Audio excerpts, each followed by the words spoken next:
Let's see, is this? Yeah, okay. Did you hold this last time? Can't remember. Or we could put it in your pocket? I'll put it in my pocket. That'd be great. Yep. And we'll just have to stop it every sort of 5 to 10 minutes or so. Okay. So he's going to give you a brief overview of the vineyard, and then it's going to be over to you guys to ask the questions, to get the information you need, to give me brilliant assignments. Glenn and I brilliant assignments. So, yeah.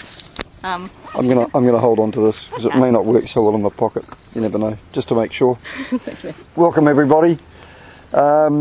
Just a little bit of a brief background on my history. I've been involved in the wine industry for about 26, 27 years.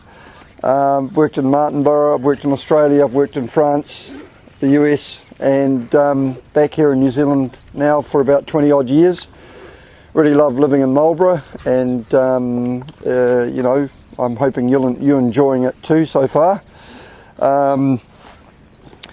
So most of my focus over those years has been in wine production. I make wine for people now. I'm a consultant, but as a favour to my old classmate from school, I managed this block. I used to manage the whole block actually behind you as well. This got split off about 5, 6 years ago.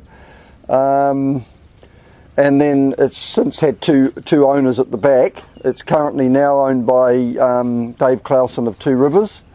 And we share a bit of viticultural knowledge, and we also do some spraying and tractor work for him. So we have one machine here, and we do a bit of contract work for him, which is quite good. So the block we're actually dealing with specifically, and the one that I manage currently, is from here to the road. To give you a little bit of brief history, it was planted about 15, 16 years ago. It's all on rootstock. It is now primarily Pinot Noir of mixed clones,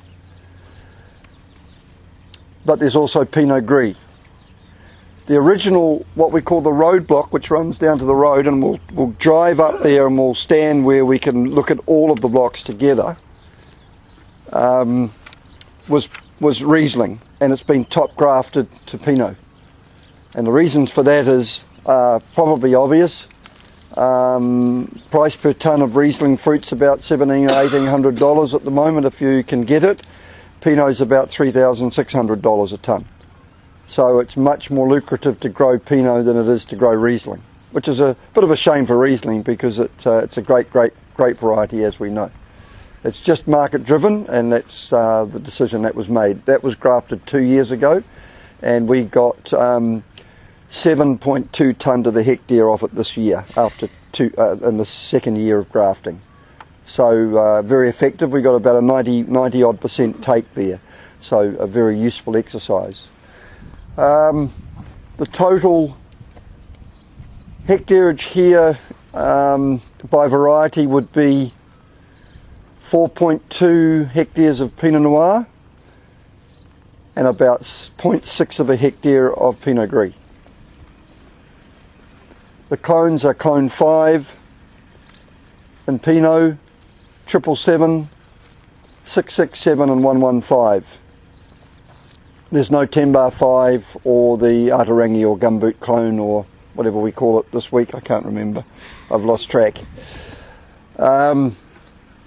It's a close planted vineyard. The planting density is 5,000 vines a hectare, so it's reasonably unique in that sense. So I guess it's fair to say that the approach initially when this whole block was planted was more sort of a Burgundian or a French approach in regard to planting density and height of canopy, etc. All on rootstock, as I say, a mixture of different rootstocks, but rootstocks that really handle clay soils well. In other words, they're fairly drought tolerant. You've got quite a mixture in there. What I will do is I will send you all of the details rather than bore you with them now, but just be aware that the rootstocks on clay soil